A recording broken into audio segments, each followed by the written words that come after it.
আজকে আমি আনবক্স করতে চলেছি গ্রেট নাইস কোম্পানির একটি পোর্টেবল মিনি স্পিকার, যেটার মডেল নাম্বার হলো GTS 1458। তো কম দামের মধ্যে কিন্তু এই ধরনের স্পিকারগুলো খুব সুন্দর সাউন্ড দিতে পারে। তো চলুন বেশি কথা না বাড়িয়ে স্পিকারটি আনবক্স করে ফেলি। তার আগে আপনি আমার চ্যানেলে নতুন হয়ে থাকলে অবশ্যই চ্যানেলটি সাবস্ক্রাইব করে সাথে থাকবেন।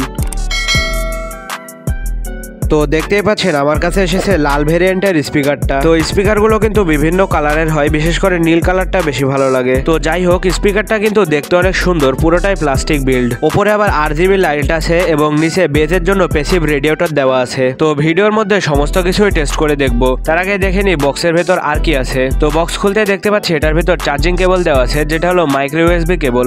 তো এই যুগে এসে আমার মনে হয় এই ধরনের স্পিকারে মাইক্রো USB কেবল দেওয়া ঠিক হয়নি, কারণ এখন সব ধরনের ফোনে বা সবকিছুতেই টাইপ সি পোর্ট ব্যবহার করা হচ্ছে। তো যাই হোক, চার্জ হলে মিটে গেল। তো চলুন বক্সটা রেখে এবার স্পিকারটা একটু চালিয়ে দেখি কেমন চলে। তো চালু করার জন্য উপরের পাওয়ার বাটনটা কিছুক্ষণ চাপতে দেখুন এটার RGB লাইটটা গ্লো করছে, মানে এটা চালু হয়ে গেছে।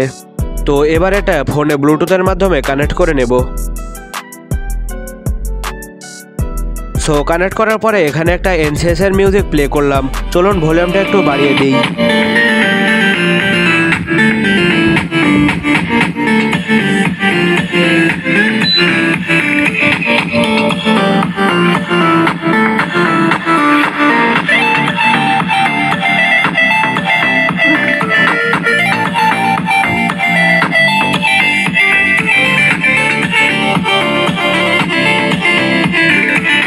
তো ছোট হিসাবেও কিন্তু এই ধরনের স্পিকারগুলো সাউন্ড কোয়ালিটি যথেষ্টই ভালো, যেমনি বেস সেমনি এটার লাউডনেস। সো আপনারা যারা ছোট ব্লুটুথ স্পিকার খুঁজছেন এই মডেলটা নিতে পারেন। এটার দামও খুব একটা বেশি না।